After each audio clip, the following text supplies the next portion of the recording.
Katika maandiko ya kupitia some of the things bila kutaka kuongea vitu very practical. Kuna sehemu fulani ambapo tupo kama kanisa, tunasema kanisa na maanisha kanisa la Mungu mzima, mwili wa Kristo. Na kuna sehemu fulani ambapo dunia ipo kwa sasa hivi. So leo nataka ni watie moyo kuhusu maandalizi ya moyo. Maandalizi ya moyo. Moyo unapokwenda kupitia katika eneo fulani, Mungu siku zote huwa anauandaa ili uweze kusustain. Hata Yesu na wanafunzi wake na kanisa la kwanza alikuwa anawaambia, kuna hiki na hiki kinakuja, jipeni moyo, be strong, ili muweze kusimama. Yule atakayevumilia mpaka mwisho ndio atakayeokoka. Alikuwa anazungumza vile vitu, not to threaten. Sio kuwatisha waogope, wajifungie, wao wanatemeka. Ni ili yale mambo yanapokuja na kuanza kutokea, wao wale walishapewa taarifa. You know, vitu vinatisha pale vinapokuwa ni surprise, unaviona kwa mara ya kwanza. Lakini kama ulishaambiwa, bwana, katika hii safari ndogo leo ukifika Chalinze, basi kitayumba lakini kitakaa sawa, moshi utafika. Kwa ukifika pale Chalinze ikatokea wasema hii ndio ile, asante Yesu. Badala ya fear kunakuja praise kwamba I was notified. Sio mbona tofauti. Kunakuja sifa kwamba nilipewa taarifa, nilijulishwa na Mungu anayenipenda kwamba these things are coming. Kuna mambo ambayo Yesu ameyazungumza yanakuja kwenye mambo 13 kwenye Mathayo 24, kwenye kitabu kizima cha Ufunuo, kwenye Danieli, kwenye baadhi ya Ezekiel, Yeremia na vitu kama hivyo, ambapo vilizungumzwa ambapo kwa watu ambao hawajui vitakapokuja they will be very scared. Ni vitu vinatisha kwa sababu dunia imebadilika. Lakini kwa wale ambao wanasema tazameni nimekwisha kuwaonya mbele. Unakumbuka maneno yake? Tazameni nimekwisha kuwaonya mbele. Maana yake I have told you of what is coming. Na hii Biblia ulionayo ndio kitabu cha pekee cha Biblia ambacho is prophetic in nature. Kuna vitabu vingine vya kidini, Upanishad, Bhagavad Gita, kuna Vetora, kuna vitabu vyote ambavyo vimeandikwa ambavyo vinatumika na dini mbalimbali wa Hindu. Kuna Quran, none of them are prophetic in nature. Only the Bible is prophetic. Kwa Biblia, Mungu alikuwa anajiamini mno na neno lake kiasi kwamba ameiweka future ndani ya neno, akijua kwamba yale mambo yanakwenda kutokea. Wakati kulikuwa kwa Jumatano kwenye prayers. Sasa wale waliokuwa kwa Jumatano kwenye prayers, kuna kitu nilikiongea. Katika nyakati hizi, it is very easy kujikuta kwamba mambo ya nationalism, upendo kwa taifa, yanainuka yakaupita upendo kwa imani. Kuipenda imani yako, kulipenda taifa lako sio mbaya. Ila kuna mambo ambayo Mungu ameongea kwamba yatakuja na yanakwenda kutokea katika mataifa yote duniani, mambo ambayo they cannot be avoided even with prayer. Tuko pamoja? Tutaona siku za mwisho upendo wengi utapoa, Biblia imesema, si ndio? Kanisa duniani linaweza likashikamana kwa maombi kwamba hilo jambo lisije kutokea. Tunaweza tukaamua kwamba kanisa duniani tuzame, tumuombe upendo usipoe kabisa mpaka dunia inaisha. Watu watakuwa wenye kusalitiana. Kanisa linaweza likaomba watu wasisalitiane. No. Yale yote ambayo Mungu ameyaweka kwenye divine calendar kwamba yatatokea, yataupresidi ule mwisho, yatatokea kabla ya ule mwisho kuja, yale yote yanakwenda kutokea. Lakini tazameni, nimekwisha kuwaonya mbele. Haleluya. Haya mambo yamezungumzwa ili kanisa, ili ninyi muweze kujua, ili ninyi muweze kufahamu Jesus, ili ninyi muweze kufahamu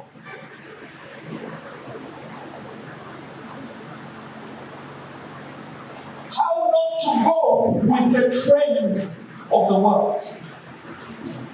Ili ninyi mweze kujua how to walk in the opposite spirit kama Joshua na Caleb. Na nisikiachoongea. Lakini haya mambo yanakuja. Niliwaambia kwa Jumatano, yes, tunaombea taifa na tunaombea ni wajibu wetu, lakini tusiwekeze maombi kwa taifa zaidi ya tunavyowekeza maombi kwa kanisa. Kwa sababu yale ambayo yamekuwa predicted, taifa litainuka kupigana na taifa, yale yanakuja. Ufalme kupigana na ufalme, yale yanakuja. But what will be the condition of the church when those things begin to happen? That's the question. Kanisa litakuwa kwenye hali ipi wakati hayo mambo yanaanza kutokea? Ndio maana tunaliombea kanisa kwamba when those things come, muweze kusimama. Yesu alimwambia Petro, shetani ameomba kumpepeta kama ngano Petro, lakini nimeiombea imani yako isitetereke. Unaona, it was already prophesied kwamba shetani lazima atakuja kumpepeta Petro kama ngano. Kwa hiyo Yesu hakuomba kwamba Petro asiingie kwenye hayo majaribu. Aliomba kwamba shetani atakapofika, imani ya Petro isitetereke. Hasa kwenye maandalizi ya moyo. Mwambie jirani yako, mwambie linda sana moyo wako. Mwambie linda sana moyo wako. Kuliko vyote uvilindavyo. Maana humo ndimo zinapotoka chemchemi za maisha yako yote. Nasikia wewe naona na kuangalia with very loving eyes. So I'll tell you, we not ignore. But you are supposed to guard your heart more than you even guarding your heart. We come from God. Kwa nini nawaambia hivi? Kulinda moyo wako.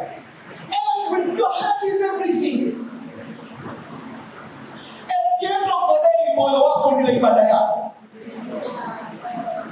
Moyo wako ndio ID card ambayo utaingilia nayo kwa Mungu. Moyo unaingia kwa moyo, huingii kwa sala ya toba. Mbinguni hatuingii kwa sababu unasali kanisa gani, unaingia kwa moyo. Heri wale wenye moyo safi, maana hao watamuona Mungu. Full stop. Moyo sio ulisali wapi, wala hata sio uliamini imani ya namna gani. Je, ulikuwa mtu wa neema duniani? Watu wengi ambao wanajiita watu wa neema watakwenda upotevuni. Did you know that? Watu wengi walikuwa watu wanaokwenda upotevuni. Did you know that? Itikadi ya kuingia mbinguni na kumwona Mungu iko very narrow. It's not just about your doctrine. It is about the disposition of your heart in Christ. Ndio maana tumeambiwa tulinde sana moyo kuliko kitu chochote kile ambacho tutakilinda. Ndio maana hata Yesu kuhusu huyo moyo, vitu vinavyoingia moyoni ni vile umeviona. Unajua kuna Biblia inasema kuna tamaa ya mwili ni tofauti na tamaa ya macho. Na hata kwenye kusikia, be careful how you hear. Kwa sababu kwa kusikia vinausheki moyo, kwa kuona vinausheki moyo. Kwa hiyo moyo wangu lazima niulinde kwa wivu wote, kwamba binadamu wanaweka nini kwenye moyo wangu. Ulimwengu wa giza unawekeza nini kwenye moyo wangu. Kwa sababu jinsi ya frequency za moyo wangu zitakapokuwa zikivibrate, ndivyo zitakapokuwa aidha zinani-identify au kuni-distinguish na Kristo. Na hicho ndio ambacho aidha kinaniokoa ama kinanipoteza. Yesu asifiwe sana. Tuko pamoja. Moyo. Sasa maandalizi ya moyo. Watu wa Mungu, kuna vitu ambavyo mara nyingi na sasa mmevizoea. Kama kuna vitu ambavyo huwa ninaviongea, wakati ninaviongea unaweza kuona kama nimepani kule. Lakini ikipita miaka kama 5-7 mnaanza kuviona. Kwa hiyo ninaomba tu niamini ninachosema kwamba kuna sehemu fulani kama kanisa dunia nzima linaingia na linaingia kwa haraka. These next 7 years kutokea hapa niliposimama sasa, Hii miaka 5 Sara iko very critical kwa dunia nzima. Kwa sababu dunia inakuwa kaida kwa vitu vinatokea. Na vitu vinakwenda kutokea kwa haraka sana sasa hivi kuliko miaka mingine. Vitu ambavyo zamani tulikuwa tunasubiri 100 years vitokee, kwa sasa hivi in your lifetime. Na vitaanza kutokea, wengine hapa mjaoa wala mjaolewa. Yaani inamaanisha nao vinatokea sasa kabla kuzoea hajapata mtu. These things ambavyo ninakwenda kuvizungumza. Ndio maana nyinyi mioyo yenu lazima iangaliwe. Kwa sababu mnakwenda kujaribiwa katika namna ambayo mkudhani kwamba binadamu anaweza kujaribu kiasi hicho. Mnakwenda kujaribiwa katika namna ambayo kama moyo wako haujawa disposed, haujawekwa vizuri, haujakaa katika hali ambayo ni nzuri, wengi mnakwenda kumkana Kristo bila kumkana Kristo. Unaweza kumkana Kristo inawezekana bila kumkana. Unaendelea kwenda kanisani lakini ulishamkana long time ago. Yaani ulishamkana long time ago, hayo mambo yake huendani nayo tena. Kwa sababu in order katika kipindi ambacho tunaingia, ili uweze kusimama, inahitaji moyo wako uwe una capacity ya ajabu, almost ya kimungu, ya kurehemu, ya kusamehe, ya kutokuruhusu maudhi, ya kuchukulia poa. Kinyume na hapo hutoboi katika wokovu kabisa lolote lile utakapokwenda. Maisha ambayo yaingia kuishi sasa ni 100% forgiveness. Actually, unafika mahali, utafika mahali inabidi tu uchukue shortcut. Kwa mpaka kuja kusubiri, nilikuwa tunaongea na Dr. Tabitha kama namwambia kwa kutikile pale nyumbani. Kuna nani anamsumbuaga sana, sababu kila kile nyumbani anapiga kama komedi ya kitheolojia, tunakuwa tunamjadili Yesu masaa 4.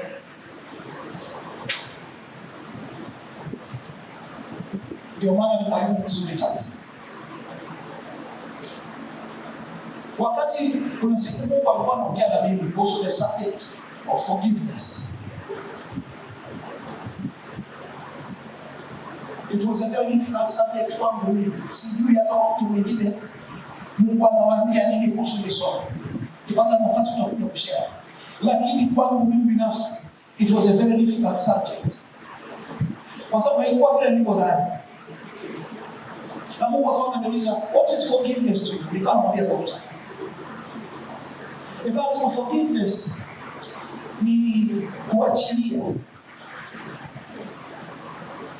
Mungu akaniambia kuachilia peke yake sio forgiveness, kwa sababu kuachilia ina benefit wewe,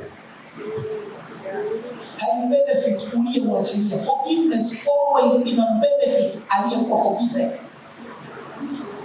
na forgiveness actually ina compromise aliyeforgive, inamuumiza anayesamehe. Yule aliyopo msalabani anaumia wakati wewe it comes for free. But it is not really free, kwa sababu it cost him.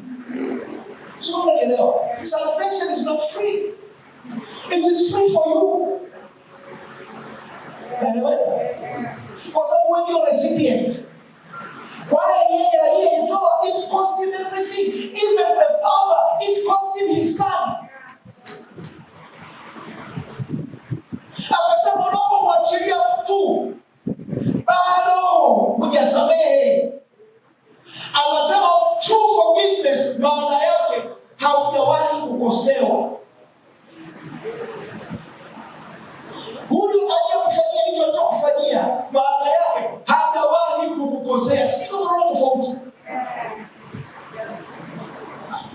Ile ya kuachilia maana yake aliwahi kunikosea, lakini sasa nimeamua nichukulie poa.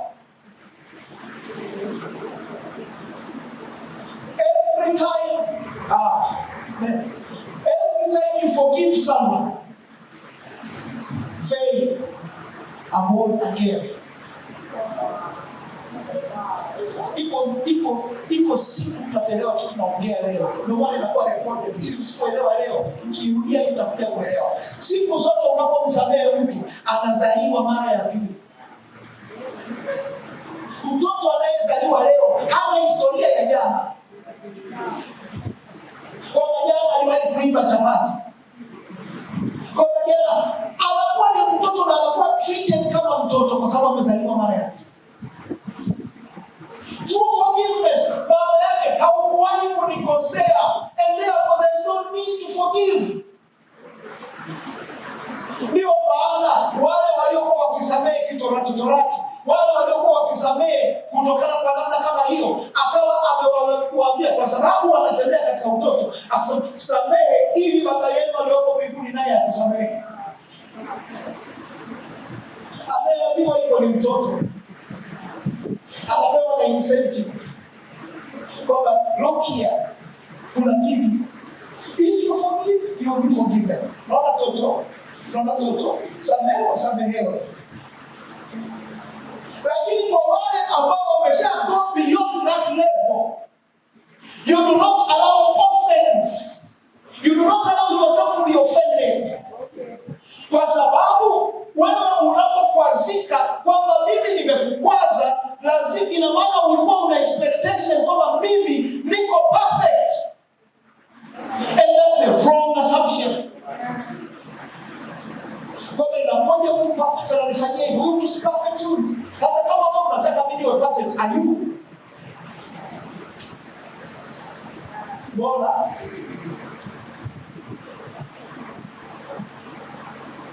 since you are not perfect, na mimi siko perfect, na naweza kufanya lolote. Na ndio maana mara nyingine unakuta yule ni mchungaji kabisa, mchungaji anaweza kufanya vile. Jamani, mchungaji ni mtu, mzee wa kanisa ni mtu, kiongozi wa vijana ni mtu, wanakosea. Kwani wewe ulikuwa unatarajia nini? Wanafunzi wenyewe wa Yesu, fikiria wako na Yesu wanaozana kati yao, kwa nani ni mkubwa? Yaani akitoka wewe anafuata nani? You remember that? Hao ni wanafunzi wa Yesu ambao wenyewe wanaita mitume wenu. Wamekaa pale, mwingine hasa mimi naomba tukiingia kwenye ufalme wa mbinguni mimi nikae mkono wa kuume, huyo akae mkono wa kushoto. Wanafunzi wa Yesu, they wanted, they were vying for position, wanataka position. Hawa ni wanafunzi wa Yesu. Nini je?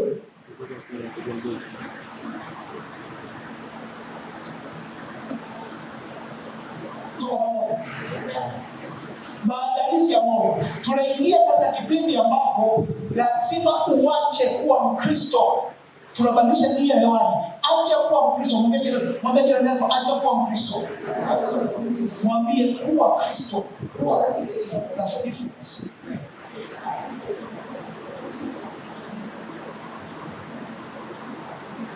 Kristo ni kiongozi. Mkristo ni just a follower. Na Yesu hakuja kutengeneza followers. Katika hiki kipindi Yesu akasema kwenye Marko 13 na Mathayo 24. Tuangalie kwenye Mathayo 24.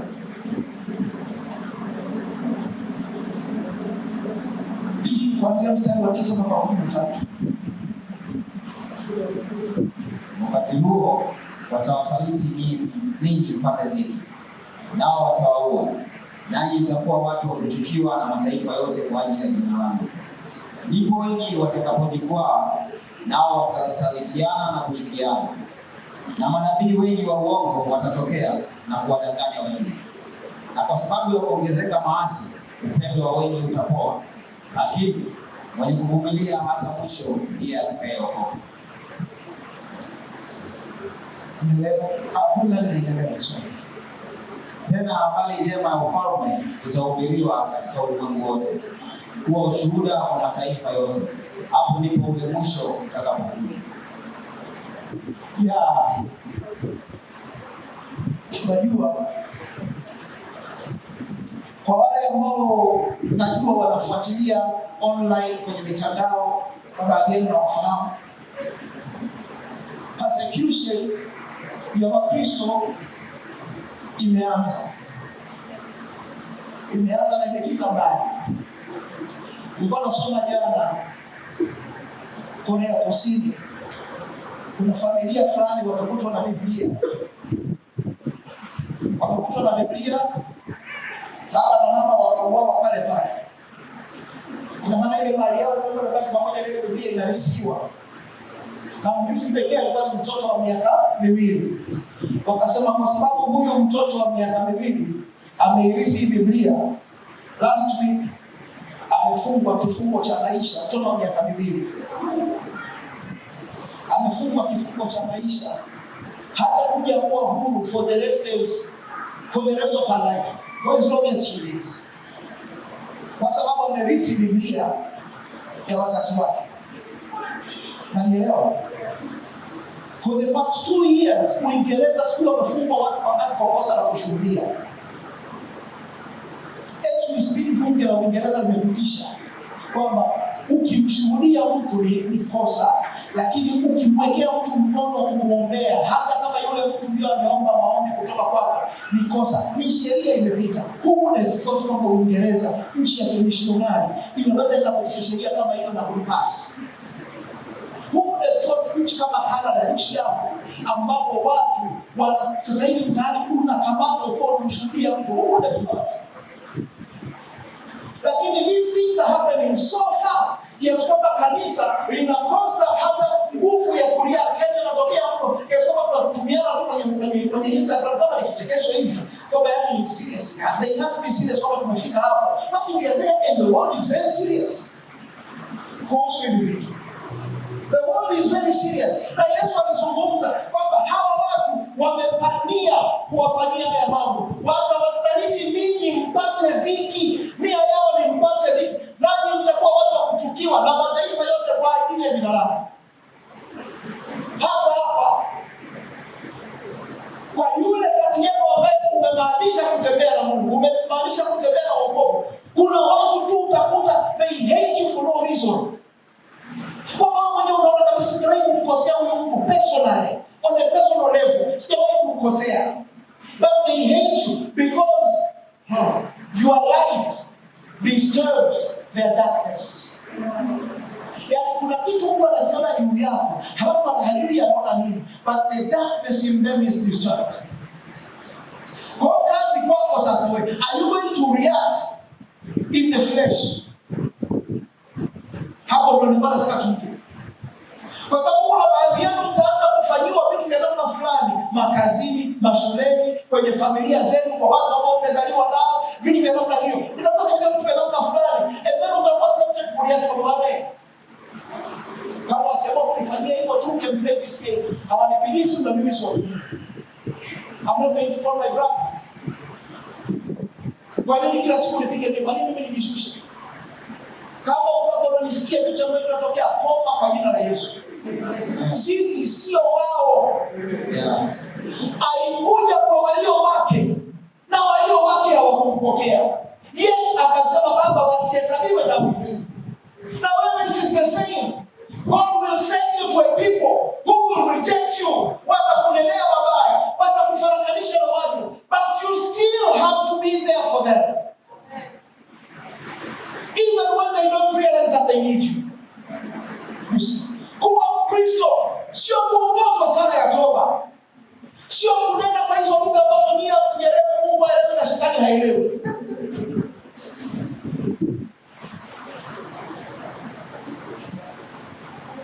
Kuwa wana wa Mungu, it is a death sentence. Death of yourself, death of your dignity, death of your name. Kufa kwa matarajio yako ya kupendwa, ya kuwa pampa, ya kupendwa kwa pamoja, kama we are with you, tuko pamoja. Kama kuna kitu siku hizi ambacho mimi sipendi, ni mtu kuniambia tuko pamoja. Yaani mtu anayeniambia tuko pamoja mara nyingi ndio anakuwa amejichomea, kwa sababu ndio anaanza kumwangalia kwa karibu. Kwa sababu anamsaliti kwa njia ipi? Sasa ni kawaida, hataki kuniambia tuko pamoja, na tuko nione kwamba tuko pamoja. Taelewa kesho. If I can't see kwamba tuko pamoja, my friend, don't tell me.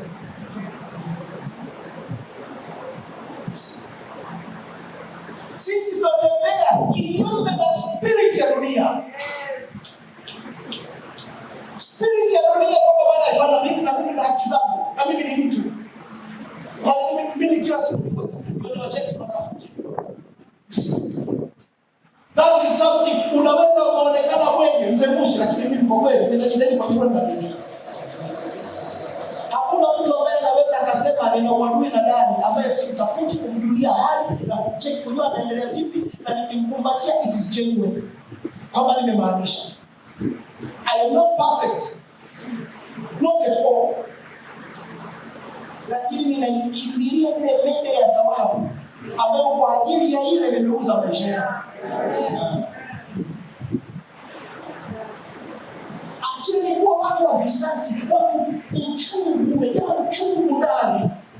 Moyo lazima ulindwe. Bila huo unaabudu wenzetu vipi?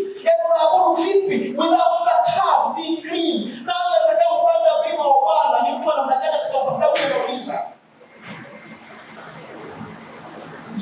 Ni mtu anamna gani? Ili tuweze kupanda mlima wa Bwana, ngoja niwaambie, God katika hizi siku za mwisho, God is going to restore power to the church. Mungu anakwenda kurejesha nguvu yake katika kanisa. Mungu anakwenda kurejesha utukufu wake katika kanisa. Lakini nguvu na utukufu ya Mungu vinapokuja hata kwenye Agano Jipya huwa vinakuja na hukumu zake. Kuna vitu vikija vinaungua. Kwa hiyo afadhali uvichome kabla ule moto haujafika. Because things will be exposed. Things will be burnt. Jamani, pamoja na neema, lakini Kristo anakuja kuchukua kanisa ambalo ni safi. Mnaelewa nachoongea? Vinywa ambavyo ni safi. Vinywa. Ninawaambia watu wa Mungu, afadhali kuwa bubu kuliko kukiongea kitu cha kweli katika namna isiyo haki.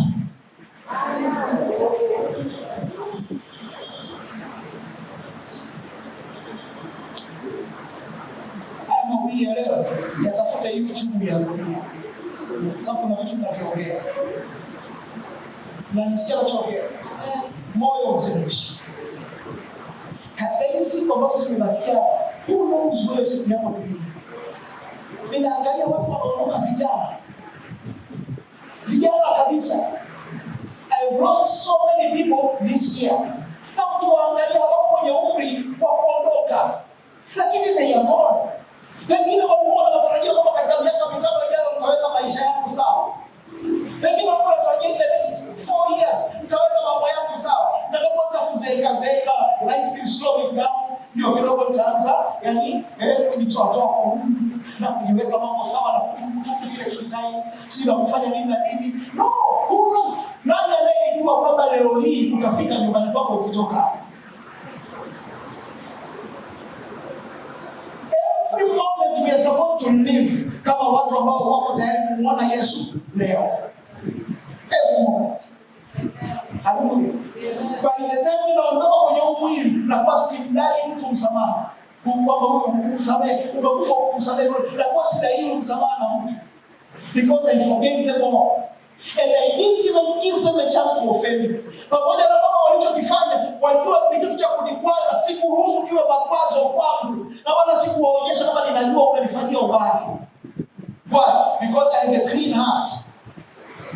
Hallelujah. Hebu tufanye moyo safi uwe fashionable tena. Hallelujah. Hebu turudishe moyo safi urudi kwenye fashion. Lazima I guarantee you, tutahubiri, tutaimba, tutaombea watu, tutafanya whatever, Mungu hatutamuona. Kinachotupa ujasiri siku ya hukumu according to John ni kwamba Mungu ni pendo.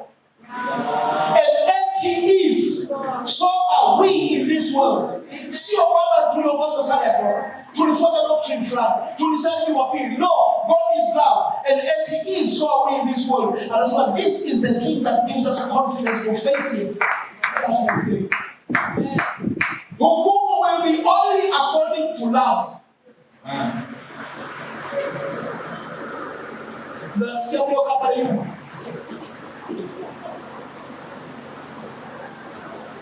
It means Tito, you only have a few hours baada ya kutoka hapa ya kumtafuta mtu fulani mwenye bifu naye na kumwambia it is well with me. I lost you as a brother. I want you back. I'm sorry for what I did. And for what you did, I forgive you.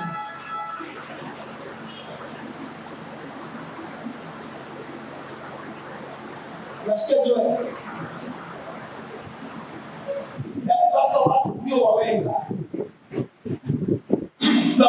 kulenga. Weka mambo sawa, rudi madhabahuni. Yesu alimwambia yule kwamba kama unakuja kutoa sadaka madhabahuni, hakikisha kabla ya kutoa rudi kapatana na yule mtu mliyegombana mwenye bifu naye, alafu ndio uje utoe sadaka. Maana yake there is no worship, there is no ministry, there is no prayer. Kama una bifu linumulo na mtu, hata kanisani ilishakuja, tutakutunzia kiti chako. Rudi na kaweke sawa yule mtu. Aidha umezungumziana au umefanya kitu fulani, ili unapokuja hapa you come with a clean heart, kwamba yule sina bifulani nimemsamehe kabisa, na kuna kitu nilimkosea kwa hakika, nimekwenda kuomba msamaha, tumeweka sawa moyo.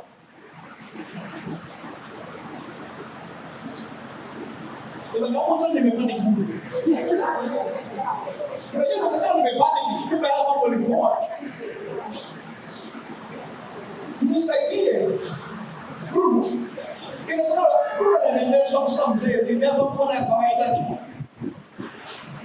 Kuna watu wengine kama wana beef management system. Yaani wanajua jinsi ya kumanage na huyu ana beef management system. Kama huyu nimefika naye wapi? Ninawaambia kitu leo, andaa moyo wako. What is coming is ugly. Na kinachokuja nataka ukitarajie, kwa sababu wako watu kati yenu. Naposema kati yenu namaanisha hapa, namaanisha Tanzania, namaanisha kwenye familia zenu, za baba zenu na mama zenu kwa nyumbani. Wako watu ambao mioyo yao ina milango iko wazi. Ngoja niwaambie, kuna watu watakuja, watakujaribu, watafanya vitu vya namna fulani. Wewe ujue you are not dealing with that person. Kwa sababu Paulo anasemaje, kuanzia leo hatumchukulii tena mtu kwa namna ya mwili. Pamoja na kwamba mwanzo tulimchukulia Kristo hivyo, bali tunamchukulia sasa hivi kila mtu after the spirit. Mimi ninadeal na watu kwa namna mbili tu. Hiki anachosema, hiki anachonifanyia, ni mbingu inanifanyia au ni ufalme mwingine unanifanyia, hivyo tu. Amen. Hakunaga neutral. Chochote unachonifanyia mimi, umetumwa na baba yangu au umetumwa na ibilisi. It is just that. Amen. Kwa relationship yangu mimi na mzee Mushi ni hivyo. Every time ninamsikiliza, whatever I get from him, kama ni encouragement, kama ninatiwa moyo, kama inanipa hatua zaidi ya kumtumikia Mungu, heaven is speaking through him. Yes. Kama ninajisikia kuliacha kanisa nikafungue genge Tanga, yaani kila nikiongea na mzee Mushi najisikia kufungua kigenge Tanga na kuachana kabisa na mambo ya majitu yasiyo na shukrani, eti yanajiita matoto ya Mungu. Hapo ninajua ni the other kingdom is speaking to me. Yes. Yes. Ukigawanya maisha yako hivyo, it becomes easy. Yeah. Kuna mtu mwingine unakutana naye na kuletea mambo fulani, wewe moyoni tunasema kumbe anatumiwaga na huyu, kumbe wanatumiwaga kwa namna hii. Okay, yaani lakini inakuwa moyoni, humwambii kwamba isa kumbe una pepo.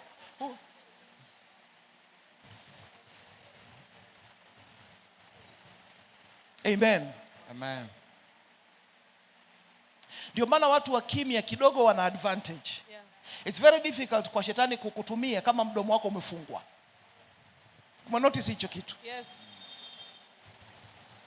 Kwa wanaoongea ndio inakuwaga shida. Kwa sababu unajikuta katika kuongea umo umemkosea Mungu mpaka unafika mpaka na shetani unamkosea. Yaani kwa sababu ya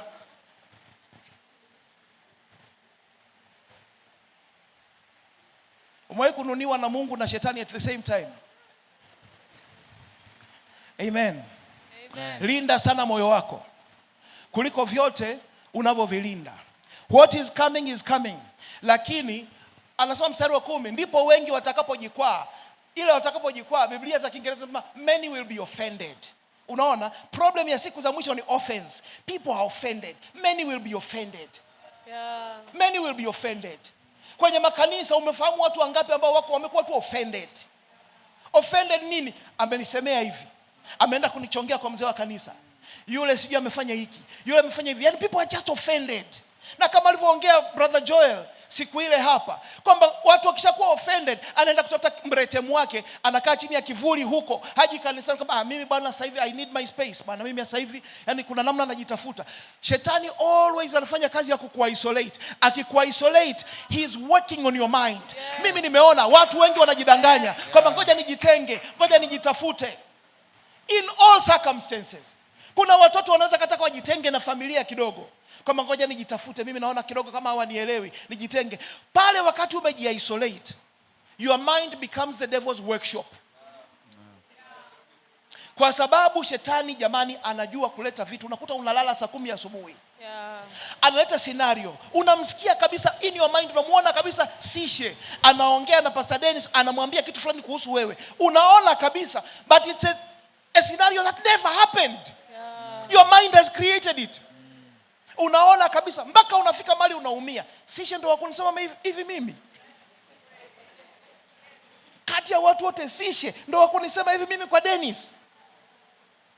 Wakati that scenario never happened. Mind tu ilienda, ukasikia kitu fulani, yule nani Irene mrefu yule yuko jirani na Dolin. Kwa hiyo atakuwa asikia hivi akamwambia hivi Dolin atakuwa alimwambia mume wake ndio maana akamwambia hivi Dennis. Umeona kote huko unakopita nothing, yani in reality nothing happened. Lakini unakuja kanisani ushanuna.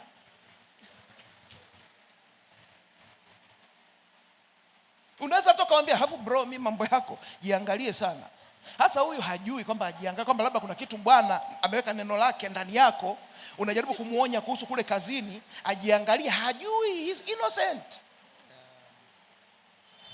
But your mind has been worked on. Umetengeneza thesis nzima mpaka umepata conclusion na research imekamilika, umeweka signature ya vitu ambavyo havipo, simply because you failed to meditate on the goodness of God, but you applied your mind to meditate on things that are not there, ili tu ujikwaze. Kuna watu wala hamjakwazwa na mtu yoyote, mmejikwaza wenyewe kwa mioyo yenu kwa kuona vitu ambavyo havipo.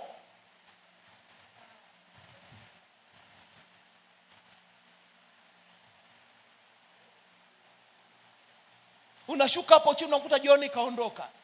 Alijua tu nitamuomba lift ndio maana ameondoka haraka. Kumbe hamna, kuna sehemu anawahi kwenda kuset up vyombo. Yaani ushamind jioni. Katika kanisa lote angewezeje kujua kwamba wewe utaomba lift? Ameondoka haraka ili nisimuombe lift. Umeona the thing? Na wewe moyoni unaichukulia kabisa, yani nimenyimwa lift. Kwa nini msitafakari yaliyo mema? Kwa nini usitafakari kwamba last week alinipa lift kwenye gari akawasha kabisa na AC? Yes. Na mimi kanipuliza kabisa mpaka nafika nyumbani. Why not think about last week? Kwa nini ukwazike kwamba wiki hii hujapata lift? Moyo. Yes. Lazima tumuandalie Mungu mioyo, kwa sababu wale wa upande wa ibilisi, he is going to use them effectively kukupatieni nyie dhiki. Hilo mmeambiwa. Watawapa dhiki, watawafisha nyinyi, watawaudhi. Na wengi katikati yenu watakapojikwaa na watasalitiana na kuchukiana. Mtajikwaa, utakuwa offended, utasaliti na wewe watu na kuchukia. Bwana amekwambia hivyo. Sasa sikiliza na mimi nikwambie. Kuna kitu nilikuwa sijawahi kukwambia kuhusu huyo mtu. Ngoja sasa nikwambie ili uweze kuelewa. Labda unaweza kaelewa maumivu yangu. Sasa na wewe unaanza kufunguka. Yawezekana hicho kitu unachokwenda kufunguka ni cha kweli alikufanyia huyo mtu. But every time you share hizi vitu ambavyo zinaleta bitterness, ambazo zinaleta self justification. Mimi nilimfanyia hivi kwa sababu yeye alinifanyia hivi, ili kujustify, ili kuonyesha mimi niko justified in doing what I did. Every time you do that, the church dies a little. But every time unachukua the bad energy, you absorb it and you give it good vibe. Kwamba ndio, sina uhakika hicho nilichosema. Sasa mimi namuonaga ni mtu mzuri tu, watu tunaabudu vizuri. He's a good person. Najua Mungu anafanya kazi na yeye. Kwa kama kuna hayo mengine labda there's something that I don't understand. Ila mimi ninachojua kuhusu Sishe, ni mtu mwema. Mimi ninachojua kuhusu Doreen ni mtu mwema. Ninachojua kuhusu Mzee Mushi ni mtu mwema na amenisaidia sana na mengi. I choose to focus on those things. You absorb the bad energy, you kill it. Halafu wewe una release good energy. Unafanya kama miti inavyofanya. Inachukua carbon dioxide, ina release oxygen. And then kila kitu kinapata life because trees choose to do that. Zina absorb carbon dioxide, zina release oxygen ili watu waweze kupumua, ili watu waweze kuishi. Imagine kwenye kanisa tukawa tuna watu wanao act like that. You absorb all the carbon dioxide from the church and you release oxygen. Jumapili huyu na huyu wanajikuta wanaweza kuongea wakakumbatiana because you are releasing oxygen. Yule na yule wanajikuta they can pray together and worship together because you are releasing oxygen. Amen. Imagine a church like that. Hallelujah. Amen.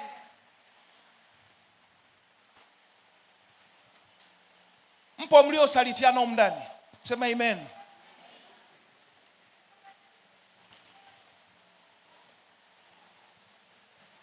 Mpo mnaochukiana? Sema amina. Mmeshtukia Mara ya kwanza mliingia kichwa. Mstari wa 13. Lakini mwenye kuvumilia mpaka mwisho ndio atakayeokoka. Jamani, mtu atakayeokoka ni nani? Atakayevumilia. Aliyeongozwa sala ya toba? Hapana. Aliyebatizwa maji machache? Hapana. Au ni mengi? Hapana. Aliyejazwa Roho Mtakatifu? Hapana. Ni atakayevumilia mpaka mwisho. Hakwaziki, hachukii, hasaliti, harudishi ubaya kwa ubaya, bali kwa kila ubaya anarudisha jema. Anaishi kwa kanuni ya Yesu. Love your enemies, be good to them. Amen. Huyo ndio atakayeokoka. Sio mlokole. Sio aliye anenena kwa lugha. Ni yule atakayevumilia mpaka mwisho. Hallelujah. Amen. Tunaishi katika kipindi cha kinabii ambapo maasi yanaongezeka. Amesema hapo kwa sababu ya kuongezeka maasi, mstari wa 12. Kwa sababu ya kuongezeka maasi, upendo wa wengi utapoa. Everything is rebelling, even nature is rebelling. Maasi yameongezeka. Vitu ambavyo siku hizi watu wanavizungumza. Nilikuwa naongea na watoto wangu juzi. Wakawa wanasema nilishangaa wakati kila Sherisi wanakuwa, kuna shows fulani ambazo tulikuwa tumekataa wasiziangalie. Kuna ile Sophia the First na some shows za Disney na zingine ambazo zina perform open witchcraft na mambo ya woke na nini tulikuwa tumekataa kabisa. Na watoto walikuwa ni show nzuri, zina graphics nzuri, wanazipenda. Kwa hiyo tukiwekwa ile show ikiwa inakuja DSTV au wherever, tukiwekwa they cannot watch that show. Juzi ndo akawa anasema thank God kwamba mlikuwa mnatukatalia kuangalia vile vitu. Siku hizi Sherisi yuko concerned kuhusu naye wadogo zake. Sitaki Claire aweko kwenye TikTok. Sitaki sijui nini. Yaani naye anaanza kuchukua position ya kama mzazi. Kuanza kuona kwamba dad, kwa nini umemruhusu Claire amekuwa na TikTok? Kwa nini hujaweka limit? Kwa nini umekuwa na nini? Ameanza kuona and I know. Okay. And I know naye huyu atakuja kufika mahali sema dad, sitaki kumuona Shavel yuko kwenye TikTok. She's wasting time. Umenielewa?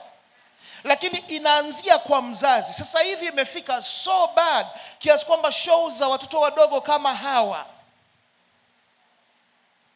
Kama umeona for the past 1 month watu wamekuwa unsubscribe, wana drop account zao za Netflix. Yes. Wangapi mmekutana hiyo kitu? Millions of people wanaondoka kwenye Netflix kwa sababu wana protest, kwa sababu wameingiza masuala ya homosexuality kwenye katuni za kuanzia watoto wa miaka 5. Unakuta kapanya kamoja kako gay, umeona kanaongea kako hivi, yani kako completely gay na nini, kana mkiss panya mwingine, kapanya vipanya viwili vya kiume vina kiss vinafanya nini, watu wazazi wanasema no this is too much. Kwa hiyo wameondoka kwenye kitu cha namna hiyo. That is how hard the battle is going to be fought. Sasa hivi they are fighting for the souls of your children. And parents don't even know. Kama mzazi mioyo yenu na nyie tayari haiko misafi, mtaweza vipi kuwa guide watoto? Ndio maana families sasa hivi zinapigwa ili mshindwe nguvu ya kuwa guide watoto. Kwa sababu baba kapigwa moyo, mama kapigwa moyo. What about the kids? What's going to happen to the kids? Wana recruit watoto ili waje kwenye cause yao. Waje. Cherise is a writer and she's a very good writer. She has written novels tayari. She's a very good writer. Sasa wakishaupata moyo wa kama huyu, akaanza kuandika at her level, in her generation, mambo ambayo yako woke, mambo ambayo yako katika nini, tunakuwa tumeshapoteza kizazi cha watoto wangapi? Because she has that convincing power. She can write books. Umeona? Ndio maana wanawatarget hao. Huyu anasoma vitabu ambavyo hata mimi sisomi. She reads about what? 200 books a year. Mimi I can't.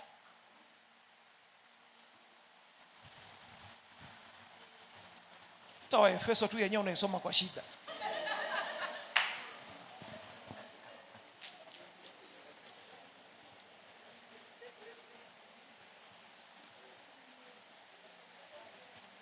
The battle is real. The battle for your heart. Sasa hivi ni moyo wako unagombaniwa. Yaani unagombaniwa kama mpira wa kona na hujui. Ukiingia TikTok unaanza kugombaniwa. Ukiingia Insta unagombaniwa. Ukiingia Facebook unagombaniwa. Ukiingia YouTube unagombaniwa. Yaani ni kama mpira wako, huna amani wewe. Ukishika tu simu yako tayari imeshakamata kwenye moyo. Ili tu ufike mahali your heart becomes numb. Nilikuwa ninaongea na wanangu, nikawa nawaambia msiruhusu darkness kukamata mioyo yenu. Kwa sababu ukishafika mahali I don't care anymore. Nikawa watu wangu naweza nikawazungumzia nikawa kama nimeanza kusikia language hiyo kwamba nothing shocks me anymore. And whatever happens, yeah, just whatever. Kwamba yani mioyo inakuwa ime lose sensitivity. They don't care about anything. Na hakuna kinachowatishia. Nothing demonic scares them. Or anything. Wanaona tu it's just fun, wanakiangalia, wanafanyia research and off they go. Hakuna pain inayowashock. They don't cry.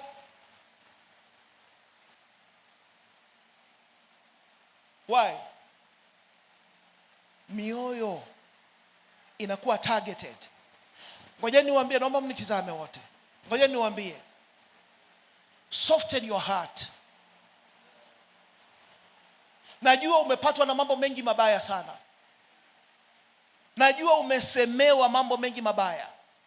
Najua umekutana na vitu vingi vichungu, vimeona ili kujiprotect, moyo ili kujiprotect, you have decided to be cold, to be indifferent, kwamba whatever happens. Akinipenda sawa, asiponipenda sawa. Akinielewa sawa, asiponielewa sawa. Sijui umejipa ugumu feki. Yaani umejitengenezea something but to protect yourself. Listen to me. Drop it. Soften your heart. Nilichoambiwa, kile nilikuwa namwambia Dr. Tabitha, alivyoniambia ni kwamba true forgiveness is to love someone. Na labda nani nimuonea hapa? Njoo. Ni kama huyu mimi amenikosea. Halafu kuna ile ya Kikristo ile. Nimemsamehe. Lakini ukimsamehe mtu sio lazima muendelee pamoja. Ukimsamehe mtu yani sio lazima mimi nimemsamehe lakini yani umeona, give me my distance. That is not forgiveness, I'll tell you right now. Forgiveness ni ile ambayo you allow yourself to be hurt by them again if they so desire. Unampa chance ya kukuumiza tena akitaka. That means ukuta ninaubomoa, I bring them in and I give them fellowship again, and to give them a chance to hurt me and to betray me again and again and again and again until my heart cannot be betrayed anymore, or until I climb onto the cross because of what they have done. Yeah. That is forgiveness. Amen. You don't forgive someone and then dump them. Most of the times you will find kwamba You are the savior of the people ambao unawapa msamaha. Somehow, somewhere, wewe ndio ambaye Mungu amekuappoint Tina kuja kumsaidia na kuwa mwokozi wa yule mtu aliyekujeruhi vibaya mno ukableed msalabani. Hana mwokozi mwingine isipokuwa wewe. That is the design of the cross. Unataka kuwa mwanafunzi wangu? Yesu anasema jitwike msalaba wako kila siku. Kwa nini unatembea na msalaba? In case I need to die today. Na amesema kila siku. Yaani anasema jitwike msalaba wako kila siku na tembea nao. Yaani unatembea tu na msalaba. Nani anataka kunisulubisha leo? Yaani kwamba ili tusiwe na kazi ya kutafuta msalaba sijui mbali mpaka msalaba nini ninao mimi mwenyewe. Nani anataka kunisulubisha leo? Nani anataka usamsulubishe? Kama yani hapo hapo tayari tuna msalaba tunausimamisha tu hapo kwa sababu ninao tayari. Ninao. I'm carrying my cross. And deny yourself. Jikane. Kwamba jamani wa kusulubishwa ni mimi. Wa kunenewa mabaya ni mimi. Wa kuchukiwa ni mimi. Wa kufarakanisha ni mimi. Kama itakupa amani wewe kwa kunifarakanisha mimi, then I am here and I have my cross. Let's do this.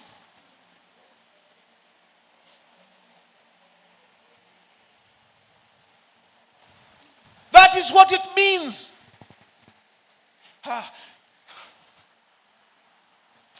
I'm sorry to say this, but there can be no intimacy without nakedness. When two people want to get intimate, they have to be naked. When two souls want to worship together, they have to be naked.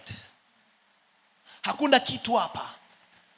Sio nipo kanisani ninaabudu na watu ambao huyu hapana, distance hapana. Huyu nilishamsamea distance. Huyu nilimsamea distance. Huyu nilimsamea space. Huyu nini space. Huyu nini. Kwa hiyo niko peke yangu pale. And ukifanya hivyo, the problem is your heart ita heal na ita heal wrongly. Kuna watu wanafanyiwaga operation, baada ya kufanyiwa operation wanagundua kwamba ame heal wrongly. Wanaweza wakamfanyia operation tena kuvunja ule mfupa uliounga na kurealign ili uunge upya. Alipona hakupona? Alipona, lakini alipona wrongly.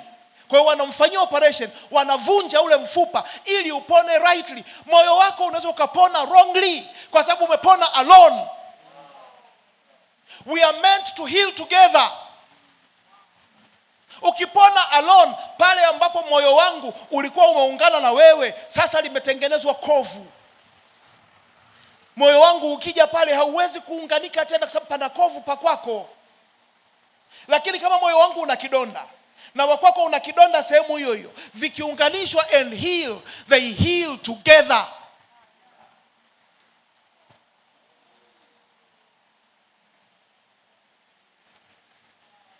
Mwambie jirani yako stop protecting yourself. Stop protecting yourself. Mwambie jirani yako acha kujilinda mwenyewe.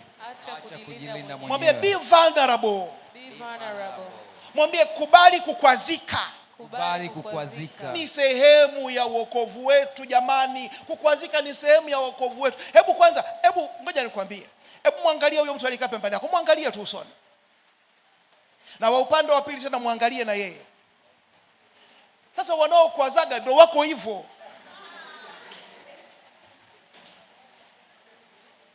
Sasa wewe ni mtu wa NTM unasali hapa. Ukwazike na mtu yuko msikitini? Hapana. Wakati wenye kazi yetu tupo.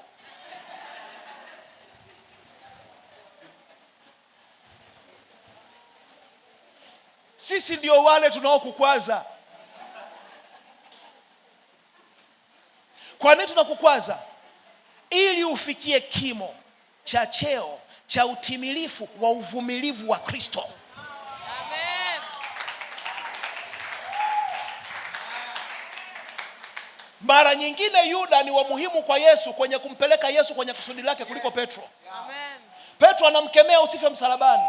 Yuda anapokea hela, anampeleka mwamba msalabani, anasamehewa kwa sababu ya kitu alichofanya Yuda. Amen. Mara nyingine huwezi kufikia kwenye viwango fulani mpaka watu wamekutenda na walokole wanatenda. Nyinyi wako professional kwenye kutenda walokole. Anakutenda, ukikwazika anakutandika na andiko. Ukikwazika anakwambia samehe ili usamehewe.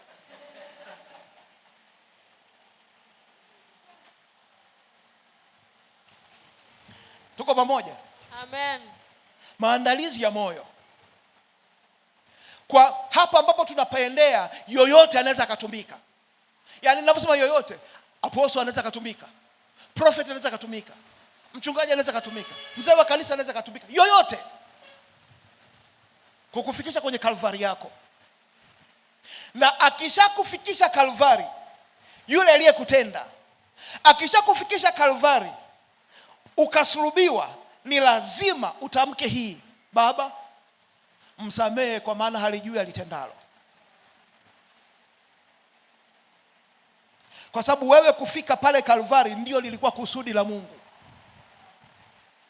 ili ukifa akufufue kiumbe kipya ambacho kiko above makwazo ya binadamu, kiko glorified, kinabeba tu utukufu wa Mungu, hakiongei tena mambo ya kabla ya kaburi. Wengi mko hapa ni watoto wa Mungu, Roho wa Mungu anakusukuma, analitafuta kaburi lako. Ukiingia mle unakaa 3 days, ukitoka sio wewe tena, sio wewe yule wa kukwazika, sio wewe tena yule wa kuwabeba watu moyoni. Yaani hapa pako pure. Worship ikianza hapa, wewe ukiinua tu mkono hivi, unashangaa tu machozi yanatoka, na hujui ni ya furaha, ya huzuni, ya kitu gani. You are permanently connected to heaven, kwa sababu hapa hakuna madai. Hapa hakuna madai. Yes. Hakuna madai. Moyo wako haukupigii kelele. Hakuna kitu kinachosumbua kama moyo unaopiga kelele. Unakuta kuna watu, kuna ndugu zako hata kuokoka hawajaokoka, lakini umewabeba. Wale hata Kristo hawana. Yaani huyu wangu lazima nimnyoshe. Kristo hanyooshi watu. Mwana wa Adamu hakuja ulimwenguni kuhukumu ulimwengu, bali ulimwengu uweze kurejeshwa na kusamehewa kupitia. Naomba nisomee kwenye Hosea sura ya 6. Mimi nimeshawahi kuona mtu anaongea, Mungu anaongea na mtu kuhusu msamaha. Yule mtu alilia mpaka alitapika, na alikuwa ni mtumishi mzuri tu. Mungu akawa anamforce. Kuna mtu kumbe alikuwa amemshikilia, na amemshikilia kweli kweli, wakati anapata deliverance pale, na ni mtumishi tu. Alilia mpaka akatapika, alitapika kabisa, chakula kutoka tumboni. That is, kumbe alikuwa anatembea na makwazo kiasi hicho, kiasi kwamba Mungu anakuforce kwamba kuna huyu hujamsamehe, kuna huyu hujamsamehe, mpaka mtu anatapika. Ina maana hiyo, that's a very traumatic thing. Hasa how can you worship like that? Una mtu umemshikilia ambaye yani mpaka unatapika unapoambiwa umwachilie. And how can you worship like that? How can you pray? No wonder unaona na wewe mwenyewe kwamba your prayers have changed. They've become cold. Unazungumza maneno mechanical, but there's no connection. Unajaribu kumwomba Mungu lakini hakuna bubujiko la moyo. Kwa sababu kuna watu wanaishi kwenye moyo wako badala ya Kristo. Mstari wa 6. Hosea 6 mstari wa 6. Maana nataka fadhili wala si sadaka, na kumjua Mungu kuliko sadaka za kuteketezwa. Maana nataka fadhili, neno rehema hilo. Maana nataka rehema kuliko sadaka. Sacrifice. Your sacrifice ni mang'ombe, yani you lose something. Unakuja unatopa. For I desire mercy, not sacrifice. Anasema Hosea 6:6. For I desire mercy, not sacrifice, and the knowledge of God more than, na kumjua Mungu zaidi ya sadaka za kuteketezwa. I desire mercy, not sacrifice. You see, sacrifice pale imesimama badala ya vitu tunavyovitoa, pesa, kutoa muda wetu kwenda makanisani, si ndio? Nina sacrifice ninakwenda kushuhudia, si ndio? Nina sacrifice vitu vile, all those religious activities ni sacrifice. Anasema nyinyi hayo yote mnayodhani mimi ninataka, nyinyi kuja kanisani, nyinyi kwenda kushuhudia, nyinyi kwenda kwenye mkesha, nyinyi kutoa sijui hela. Anasema no, that's not what I desire. I desire for you to be merciful. Ndio maana na Yesu akasema be ye merciful as your heavenly Father is merciful. Iweni na rehema kama baba yenu wa mbinguni alivyo na rehema. Ndio maana hata Yesu akasema kama unakuja kutoa sadaka, kwanza rudi huko, nenda kaweke mambo sawa, nenda kampe mtu rehema ndio uje ulete sadaka. Alikuwa ana act from Hosea 6:6. I desire mercy, not sacrifice. You are trying to worship God wakati kuna watu they are begging for your mercy and you are not giving it.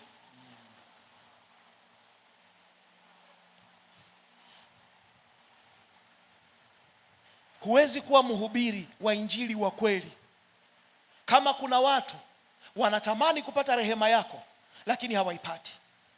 Good luck.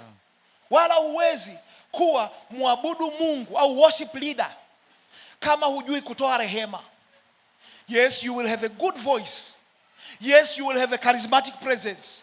But God will be absent from your worship kwa sababu hutoi rehema. Mercy comes first. Service comes next. Kuna mtu bado ninaongea naye umndani. Amen. I desire mercy, not sacrifice. You see Dolin, kuna vitu tunamletea Mungu, tunampa Mungu, tunadhani kwamba anapenda sana hivyo. Ndio maana wakati Wayahudi kuna kipindi walikuwa wanaleta masadaka ya ng'ombe, akasema jamani, kwani mimi nakula nyama? Hata mletewa nyama. Akauliza, kwani mimi ninakunywa damu? Unakumbuka kwenye Old Testament? Kwani mimi ninakunywa damu? Mmekazana kuleta nyama na damu. Akasema Mungu, akasemaje? Akasema hata ningekuwa mimi Mungu nina njaa, nisingewaambia ninyi. Ningejitafutia chakula mwenyewe. Alisema hivyo kwa sababu walikuwa mioyo yao migumu kama nini. Wayahudi wale walikuwa na mioyo migumu. Alafu ukifika muda wa kupeleka sadaka, huyo anachukua ng'ombe, anapeleka anampatia Mungu ng'ombe wake, chinja. Mungu, tumemalizana, naendelea na ugumu wa moyo wangu. Mungu akisema tu nge, anachukua tena kondoo, anapeleka kondoo. Huyu hapa, shut up Mungu, kondoo wako huyo yuko vizuri kama ulivyomtaka, manyoya yake yako vizuri, huyu hapa tumemalizana Mungu, la kwako nimefanya. Huyo anaondoka na moyo mgumu. Akasema pamoja na kama ni agano la kale, akasema jamani, kwani mimi napenda damu? Mimi nakula nyama? Anawaambia hapa, it is mercy that I desire. Ona, hilo andiko ni agano la kale. Mercy anaizungumzia toka agano la kale. Mercy, rehema, kumrehemu mtu ni kumpatia jema asilo stahili. Ndio maana ya rehema. Amina. Kumpatia mtu jema asilo listahili. Huyu mtu amekutenda dhambi, huyu mtu amekufanya ubaya, lakini unampatia wema ambao yeye yule mtu anajua hajastahili. Nilikuwa kuna mtu ninamwambia, nikawa nasema kwamba nikimrejesha mtu kwa ukali na kwa hukumu, capacity yake ya kupenda itakuwa ni ndogo. Lakini mtu ambaye anajijua anastahili hukumu, nikamrejesha kwa upendo na rehema, capacity yake ya kupenda inakuwa kubwa, kwa sababu aliyesamehewa zaidi hupenda zaidi. Walokole wengi waliokoka kwa mbegu ya hukumu. Mtaingia motoni, Bwana atawachoma, wewe ni mtu mbaya, wewe ni nini, Mungu amekuchukia nini. Akaingia kwenye wokovu as fire insurance, kama bima ya moto, asije kuungua siku ya ajali yake. Mnanielewa? Ameingia kwenye nani. Lakini mwingine ana uovu ambao ukiwa exposed mtazimia. Love inakuja na inafanya yake. What does love do? It covers over how many sins? A multitude of sins. Inasitiri wingi wa dhambi. Love inakuja, inasitiri, inamfunika yule mtu. Halafu inamwambia, you know what, you are good. Wewe ni mwema, wewe ni mtumishi wa Mungu, wewe ni mwana wa pendo lake. Halafu anaingia huku hivyo akijua, nilikuwa nina dhambi, nilikuwa na ubaya fulani, lakini wananihitaji mwana wa Mungu. Huyo mtu capacity yake ya kupenda haiwezi kawa sawa na yule aliyeingia kanisani kwa kupitia judgment.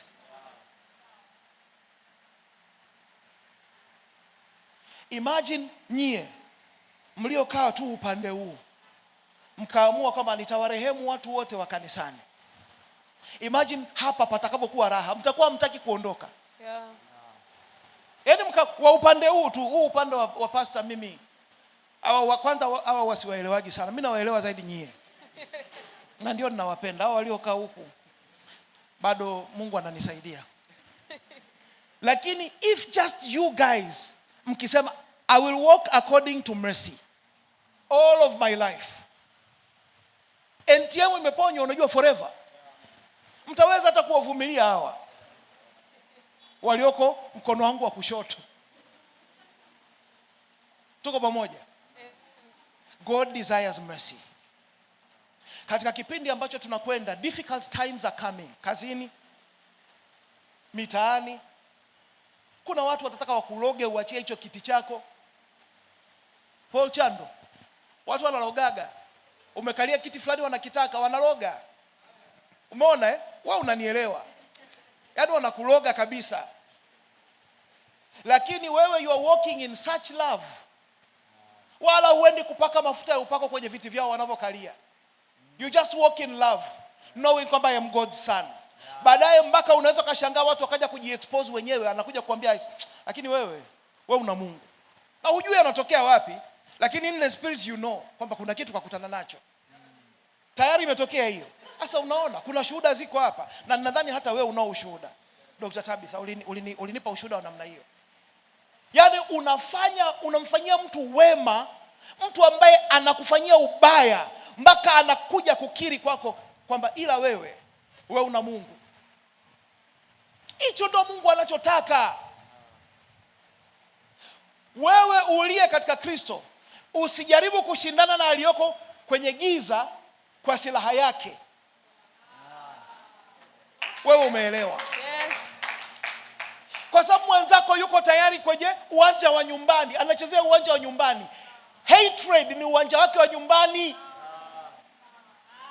Yaani chuki ndio uwanja wake wa nyumbani. Ni sawa na Taifa Stars hapa. Uwanja wa Taifa, ule ni uwanja wao wa nyumbani. Ikija timu kutoka wapi, wanachezea kwenye uwanja. Hawa wamesha krem mpaka ule upande maji yanajaga ikinyesha mvua. Wamesha krem ule uwanja. Pale ukipiga mpira hivi vile kuna kipilipili cha yale majani, kuna kipilipili na dunda inaenda hivi. Wanajua ni wana advantage. Na wanaowashangilia ni wa Tanzania, kwa hiyo wana advantage. Yes. Ni uwanja wa nyumbani. Na shetani naye ana uwanja wa nyumbani, chuki, kisasi, ubaya, ubwela. Okay.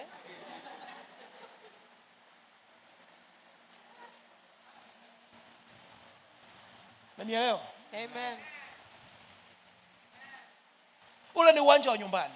Sasa ukijikuta uko kwenye uwanja wa ugenini, lazima na wewe umebeba silaha ambazo umeshazizoea kuzipractice. Kwa sababu ukipewa, ndio maana Daudi alivyokwenda kule mbele anashangaa Goliati anatukana majeshi ya Mungu aliwapelekea tu chakula dogo. Anashangaa kuna jitu refu limekaa pale, kifua eka 2, limekaa na mikono yako hivi, linatukana Waisraeli. Akasema jamani, shida iko wapi? Akasema aisee, shughuli iko pale. Hebu angalia kwanza ile njemba. Akasema mimi ngoja niende nikapigana naye yule. Daudi alienda na silaha gani? Kombeo, mawe. Mawe. Alienda na silaha gani? Mawe. Jiwe tu, si ndio? Ndio. Lakini alibadilisha uwanja. Akasema yule ananijia kwa hiyo mikuki na matusi na whatever. Mimi nitapigana naye kwa jina. Nitapigana naye kwa jina la Bwana. Kwa akabadilisha uwanja. Kwa hiyo Daudi akavutwa, na yule Goliati akavutwa kuja kwenye uwanja unaitwa jina la Bwana.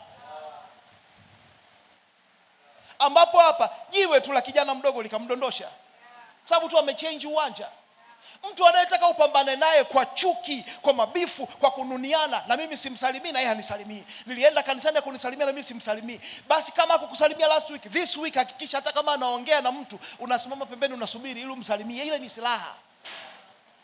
Kwamba hakunisalimia basi na mimi simsalimia, kunaga kitu cha namna hiyo, nitakusubiri. Amen. Nabadilisha uwanja. Nitakusubiri. Tena nitakukumbatia. Nitakupa hug. Ukizubana kukisi kabisa kwenye shavu.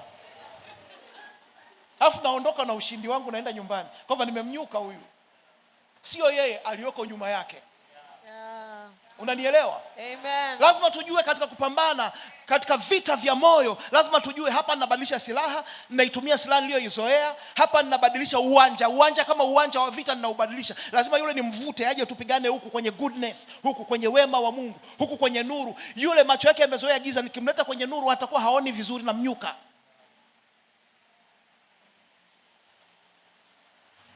Maandalizi ya moyo. Amen. Kuna mtu amepata kitu hapa leo. Amen.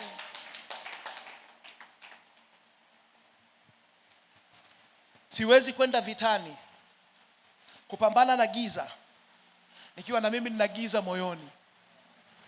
Yesu alipokuwa anakaribia kupelekwa msalabani, yuko kwenye bustani ya Getsemani na wanafunzi wake, akasema, the prince of this world is coming,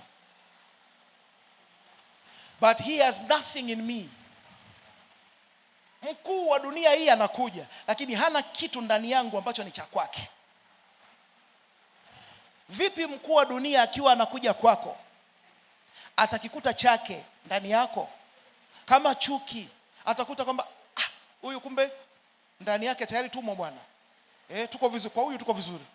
Anakuta kutokusamehe, anakuta wivu, hasira isiyokoma, ugomvi, ubishi. Kuna mtu tu ni mbishi, hata ukimwambia jina lake anaweza akakubishia. Wewe ni Tabitha, kwanza wazazi walivyoniita hivyo hawakuniomba ruhusa. Yaani kuna mtu tu ni mbishi, lazima awe na kitu cha kubisha. One day the prince of this world will be coming for you. Make sure he has nothing in you that he can connect with. Okay. Umenielewa? Amen.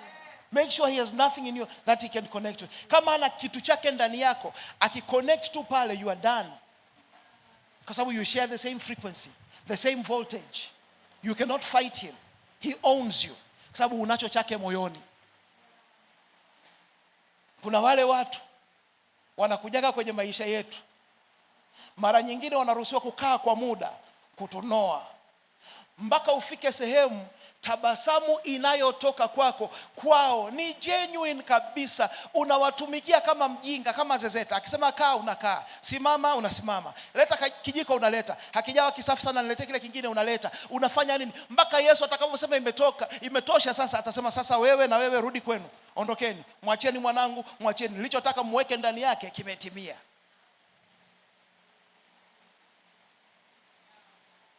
Ukinuna anasema mnahitajika aje na yule mwingine yule ndo ana maudhi zaidi. Na wewe njoo.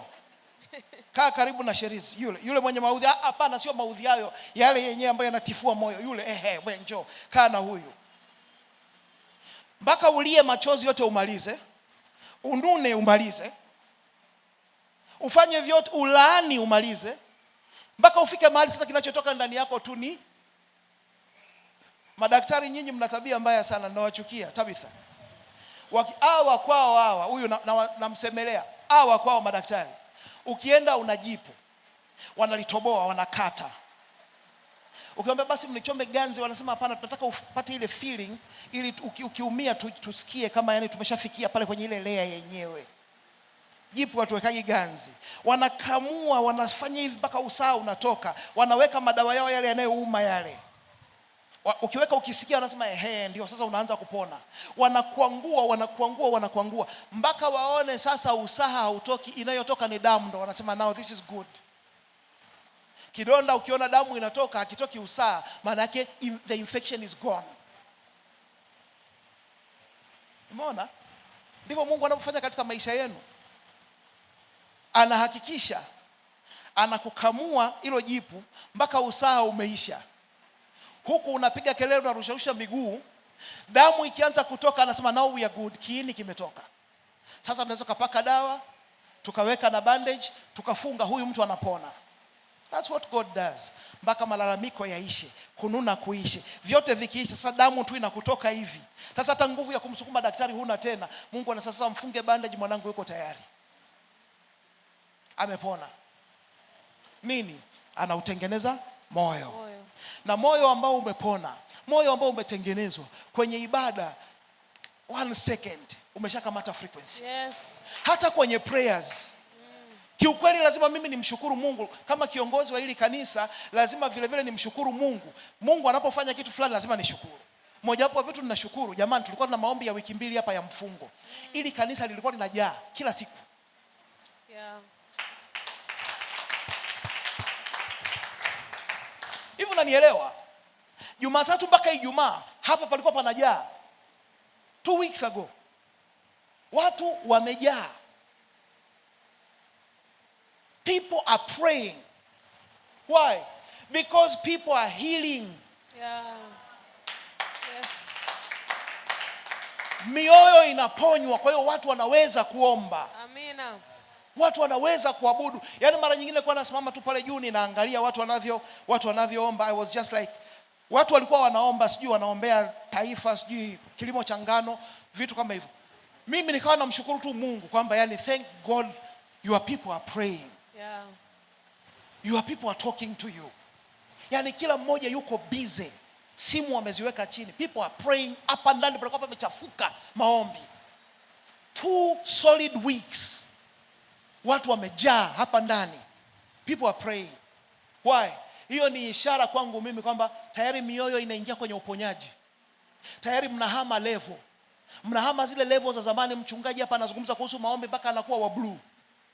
Sasa hivi anaita tu mara moja, tunafunga wiki 2. People are here. Wamefunga, wanaomba. That is healing together. Tunaponywa tukiwa kwa pamoja. Amen. Nimalize kwa kusema hivi.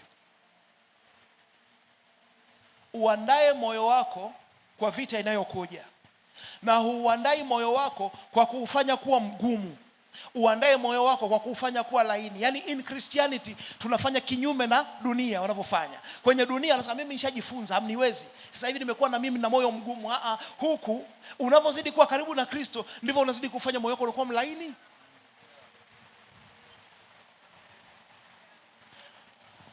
Okay, niweke manake nyie bila kutajiwa kitu ambacho kinafanana na maandiko. When I am weak, He is strong. Mmeielewa? Amen. Ndio kanuni ya kiroho. Na anasema let the weak say I am strong. Let the poor say I am rich. Kwetu sisi huku hujifanyi una mabavu. You let go. Unalegeza na misuli yako. You let go and you let him be the strong man in you. Amen. Ndio utajikuta unaweza wa kusamehe mambo ambayo kawaida kibinadamu hayasameheki. Unaweza kuponywa mambo ambayo hayaponyeki. Unajikuta unaweza kuwakumbatia watu ambao ndio waliokufitini na kujeruhi. Mpaka watu wanashangaa hivi, kwani samahani mtumishi, kwani yale maneno yaliyosemekana kipindi kile ulikuwa hujui ni nani aliyesema? Anataka akupe taarifa huyo. Kwani naona kama kuna watu umewaweka karibu na wewe ambao yawezekana sio afya sana kwa nao karibu. Kwani ulikuwa hujua umeshangaa nilipomkumbatia nani fulani? No, nilikuwa najua kwamba ni yeye. Lakini I love him. Sijajua anapitia wapi or why he said what he said. Sijajua ni nani alimuumiza huko nyuma. Sijajua ni nini kimepitia kwenye maisha yake. But I love him na naiona potential ya Mungu ndani yake. That's it. When you become like that, people will stop telling you stories. Yeah. Kwa sababu watakuwa wanaona haina effect. Hawakuumizi tena. Ulishaumiaga ukapona, ukaumia ukapona. Sasa hivi kuumia na kupona inakuwa kama ni kama mchezo kenu hivi. Naumia afu napona, design hii. Naumia afu napona, design hii. Yaani unaumia afu napona, design hiyo, afu unasonga mbele. Unamchukua na yule aliyekuumiza, unamuumiza na yeye kidogo afu anapona, afu mnaenda mbele. Ndio maisha ya Kikristo yalivyo. Tuko pamoja? Amen. Moyo wako linda kuliko vyote. Moyo wako. Be soft. Be quick to forgive. Usinyanyue kuta za kuwatenga watu na wewe. Hapana. Usinyanyue kuta. Kwamba yule mimi nimemfuta. Hapana. Wewe nani umfute mtu? Yaani kama angekuwa kwa kufutwa wewe ndo wa kwanza. Usifute watu. Accept them. Forgive them. Move forward with them. Linda moyo wako kuliko vyote unavyovilinda. Out of it shall flow the rivers of life. Amen. Kutoka kwenye moyo wako hutiririka mito ya uzima. Kataa kuwa victim wa pain. Kataa kuwa victim wa betrayal. Kataa kuwa victim wa bitterness. I am not a victim of bitterness. Yes. I am not a victim of yesterday. Yes. Mara nyingine ingia tu chumbani umekasirika, jifungie. Sema I'm not a victim of bitterness. I'm not a victim of yesterday. I'm not a victim of circumstances. Anasema be strong in the Lord and in the power of his might. Be strong in the Lord. Be strong in the Lord. To be strong in the Lord is to be loving as him, as merciful as him. Hallelujah. Amen. Hallelujah. Amen. Naomba usimame pale ulipo.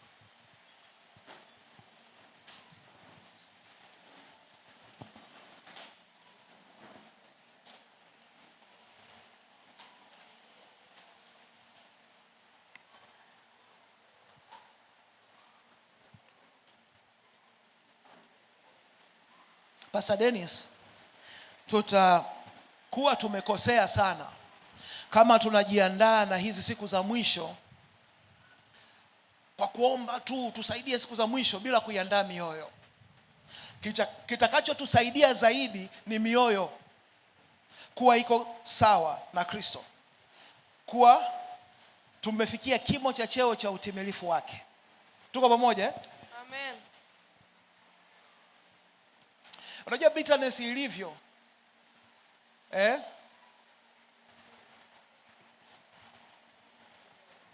Elisha, bitterness jinsi ilivyo, Roho wa Mungu anakuambia Bwana, nataka ufikie kimo cha cheo cha utimilifu wa Kristo.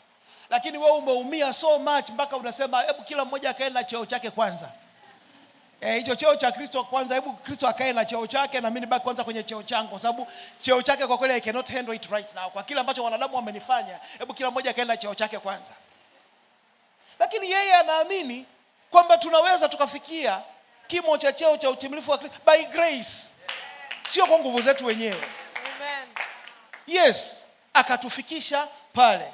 Mpaka Tabitha unafika sehemu nasema the prince of this world is coming but he has nothing in me. Yeah. My heart is given to grace. Amen. My heart is given to love. Amen. My heart is given to compassion.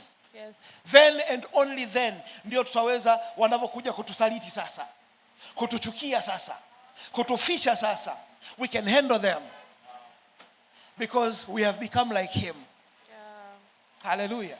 Amen. Hicho ndio kitu ambacho Mungu anataka kwetu sisi leo.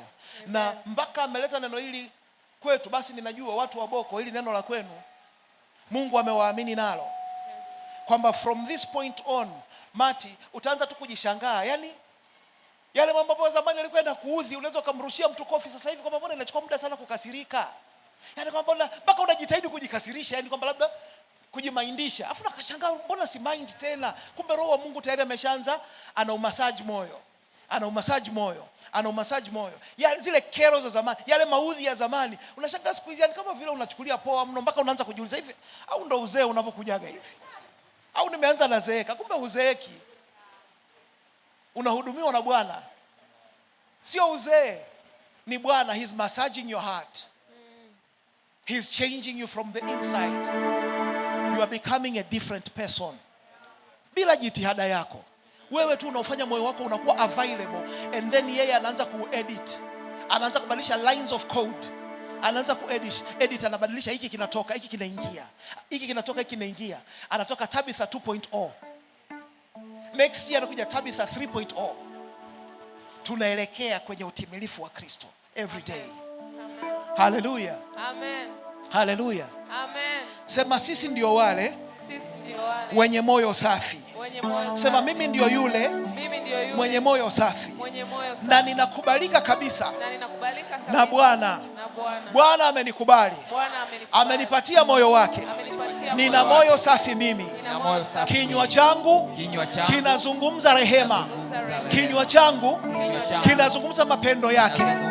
Kinywa changu kimejaa rehema na moyo wangu umejaa nuru, kwa sababu mimi ndio yule niliyekubalika na Bwana.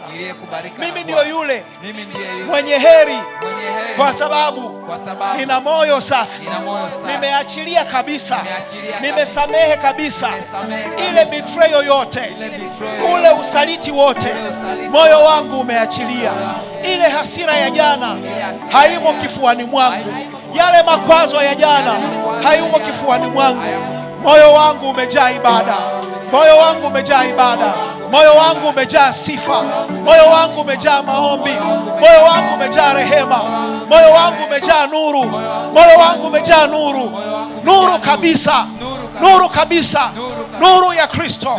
Nuru ya Kristo ambayo ndio nguvu yangu, na sitatetereka kamwe, kwa sababu nimejaa nuru. Mimi ni nuru. Mimi ni nuru. Mimi ni nuru. Nuru ni mimi. Nimejaa nuru ya Kristo. Sisi ndio wale tunaosaidiwa na Bwana, kwa sababu mimi ndio yule mwenye moyo safi. Bwana alibariki neno lake. Kumbe mara nyingine tunaweza kumwambia Bwana kwamba hebu fanya, huu moyo wangu ni mdanganyifu sana. Kila nikiingia kanisani nikimsikiliza mtumishi wa Mungu anavyosema, ninajisikia kana kwamba nimeumbika sasa, nimekuwa. Lakini ninapotoka nje, moyo wangu ni mdanganyifu. Moyo wangu unanibadilishia kabisa kibao. Mchana wa leo iko neema. Mchana wa leo iko neema. Iko neema ya kupiga hatua nyingine tena. Bwana anataka asikie tu kama alivyozungumza apostol kwamba anataka uwe vulnerable, uwe tu wazi mbele zake. Ujifunue tu wewe mwenyewe. It is not the time ya mtu kukuambia nini cha kufanya. Lakini anayeumba moyo safi ni yeye. And the fact kwamba amezungumza na mimi na wewe mchana wa leo ni kwa sababu it is time. It is time. It is time. Ni wakati umefika.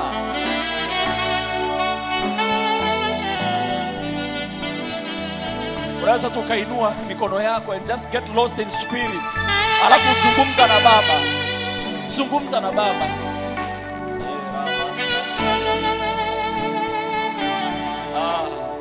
Hebu ruhusu ili neno lifanye kazi ndani yako sasa hivi. Kwamba Bwana, sitoki mahali hapa mpaka nimechua kwa hakika kwamba ndani yangu sasa nimekuwa mzima, kwa sababu huu moyo ufanya udanganyifu ndani yangu. Ufanya udanganyifu ndani yangu. Hata ninajikuta ninakotaka kwenda sio kule ambako unataka mimi niende. Ninachotaka kufanya sio kile halisi ulichonifanya nifanye.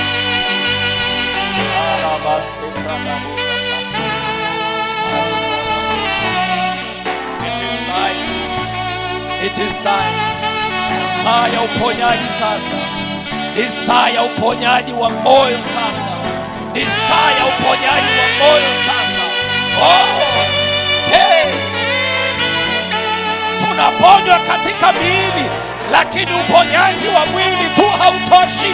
Mioyo yetu inapopona, haijalishi condition ya mwili ikoje, kwa sababu moyo ndio unaomba uzima mwili. Asante Bwana.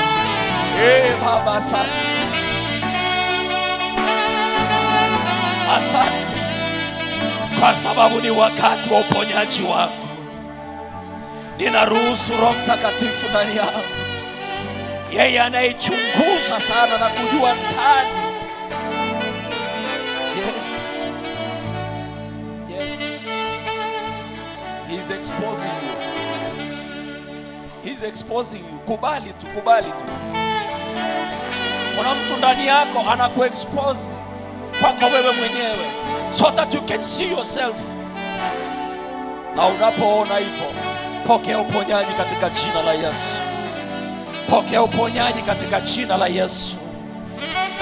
Pokea uponyaji katika jina la Yesu. Yes. Bwana aliyekukusudia kwenye greatness, kwenye ukuu, sio ukuu wa mambo tu ya hapa ulimwenguni. Hapana, alikuwa azungumzi hayo. Bwana amekukusudia kwenye ukuu katika ufalme, but he demands moyo.